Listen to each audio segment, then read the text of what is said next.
everyone, today I'm going to show you around the space we have the pleasure of renovating for our client Marysol. You may know her from the Real Housewives of Miami.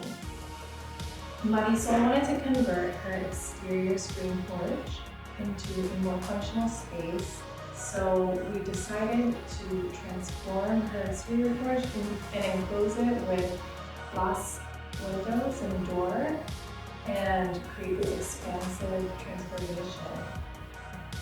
We wanted to ensure the exterior screen porch, while converting it to an interior room, flowed seamlessly with the rest of the interior and in keeping as well with the 1930s home.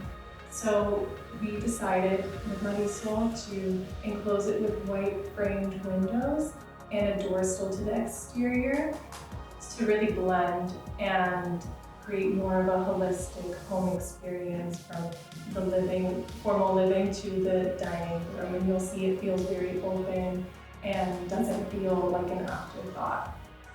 The transformation created a beautiful, expansive space in addition to the interior, which now allows for a more functional dining room area to a previously mundane space. That's the end of our video. We hope you enjoyed it as much as we did. Let's start a new chapter.